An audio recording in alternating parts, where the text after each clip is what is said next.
Akibat kecelakaan pesawat di kawasan Bumi Serpong Damai, Tangerang Selatan, Banten, 3 orang dilaporkan meninggal dunia. Ketiganya merupakan pilot, teknisi, dan seorang penumpang. Pesawat latih milik Indonesia Flying Club diketahui start terbang dari Tanjung Lesung dengan tujuan Pondok Cabe. Menurut Kepala Seksi Operasi Basarnas Jakarta, pesawat hilang kontak pukul 14.43 waktu Indonesia Barat hingga akhirnya diketahui jatuh di kawasan BSD Tangerang Selatan. Pesawat dengan nomor pesawat PKIFP merupakan pesawat Teknam P2006T. Teknam P2006T merupakan pesawat ringan berbahan logam, bersayap tinggi, bermesin ganda asal Italia. Pesawat ini mampu mencapai kecepatan jelajah maksimal 269 km per jam dan jarak tempuh mencapai 2037 km. Kapasitas penumpang maksimal 5 orang termasuk pilot.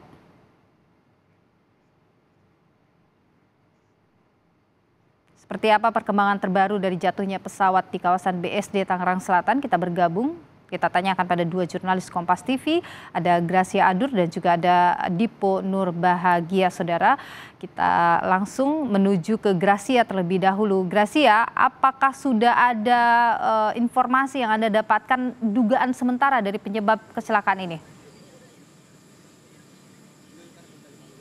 Sampai saat ini sudah menunjukkan sekitar pukul 17 ataupun sekitar pukul 7 malam lewat, ini masih belum ada informasi ataupun keterangan langsung yang disampaikan oleh KNKT terkait dugaan sementara mengapa pesawat ini bisa jatuh di kawasan BSD City, saudara. Nah, untuk lebih lengkapnya, juru kamera Bodia Vimala akan menunjukkan situasi terkini saat ini, Nilu.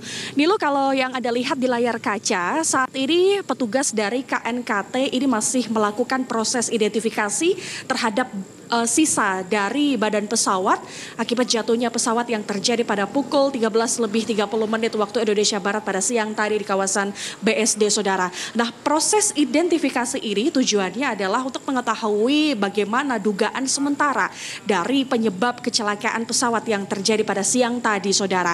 Nah, tadi sekitar pukul 18.30 atau sekitar setengah 7 malam, tadi tim petugas KNKT dibantu dengan damkar dan juga Basarnas sudah melakukan beberapa bagian badan pesawat pemindahan ke dalam truk, saudara. Tadi sudah ada sebagian yang sudah ditaruh, dan kalau yang Anda lihat saat ini ada beberapa badan pesawat yang belum dipindahkan. Kenapa masih belum dipindahkan?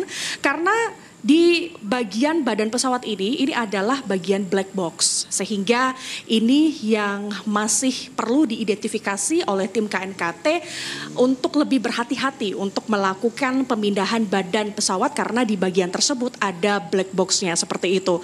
Nah, tadi disampaikan juga dari Kepala Basarnas Jakarta, Desiana Kartika Bahari, mengatakan saat proses evakuasi ketiga jenazah tadi ini sempat mengalami kendala.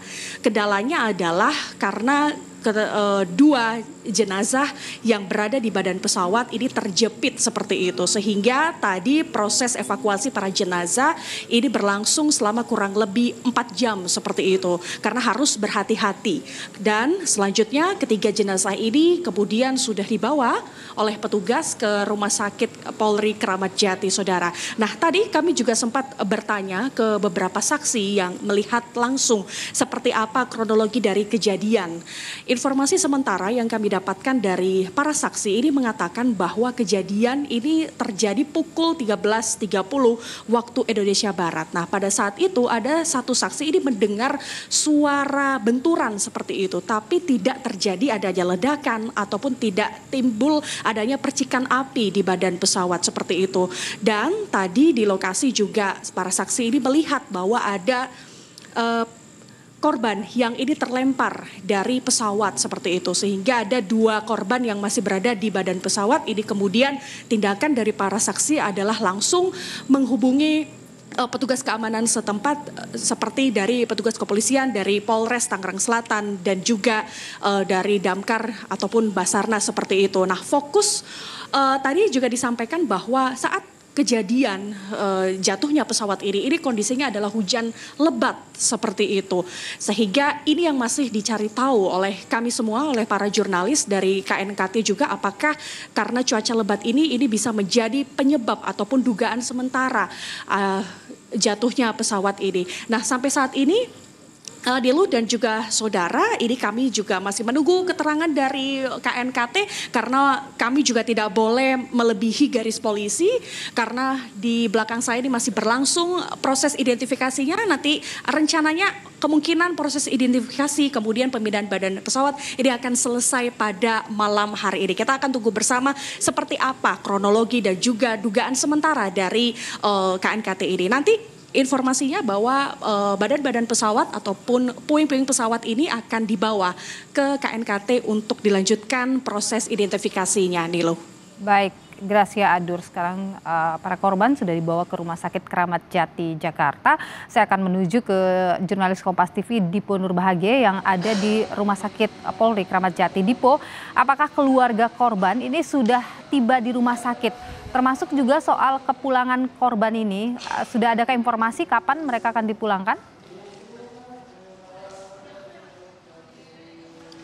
Iya, berdasarkan pemantauan kami, pihak dari keluarga ini sudah tiba pada sekitar pukul 6 malam hari tadi, dan saat ini memang sedang berada di dalam gedung forensik untuk kemudian mengikuti nampaknya rangkaian proses identifikasi yang tentu akan dilakukan oleh pihak dari Rumah Sakit Polri Kramat Jati. Tetapi tidak hanya pihak keluarga Nilo, tetapi juga ada pihak juga dari Indonesia Flying Club yang juga tadi kami lihat masuk ke dalam ruangan untuk kemudian dimintai keterangannya oleh pihak dari Rumah Sakit Polri Kramat Jati. Nah, untuk proses saat ini, kalau kita dasari pada statement yang sebelumnya disampaikan melalui jejaring WhatsApp kepada kami, begitu dari Kepala Rumah Sakit Polri Kramat Jati, Brigjen Haryanto, menyebut bahwa saat ini prosesnya adalah proses administrasi. Artinya pihak dari Rumah Sakit Polri Kramat Jati ini memintai persetujuan terlebih dahulu kepada pihak keluarga untuk kemudian memulai proses identifikasi. Nah, jika nanti persyaratan ini sudah terpenuhi, tentu barulah pihak dari Rumah Sakit Polri Kramat Jati baru bisa melakukan proses identifikasi kepada ketiga jenazah. Nah, sepertinya persetujuan tersebut sudah diterima, dan artinya kalau memang betul proses identifikasi saat ini tentu akan segera dimulai. Nah, apa-apa saja yang kemudian akan didalami oleh pihak dari Rumah Sakit Polri Kramat Jati tentu adalah data antemortem dan juga data postmortem.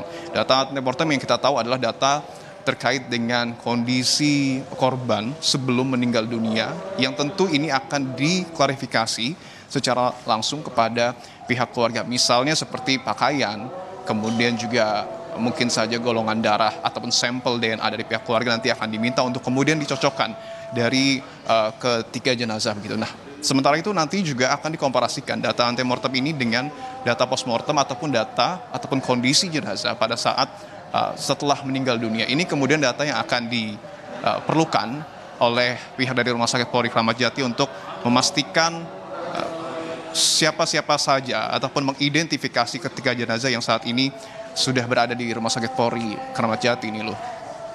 Oke, baik Dipo Nurbahagia, saat ini proses administrasi kemudian juga identifikasi tentu akan terus dilangsungkan di sana. Terima kasih jurnalis Kompas TV Dipo Nurbahagia langsung dari Rumah Sakit Polri Kramat Jati. Sebelumnya ada Gracia Adur dari BSD Tangerang, TKP jatuhnya pesawat. Terima kasih rekan-rekan.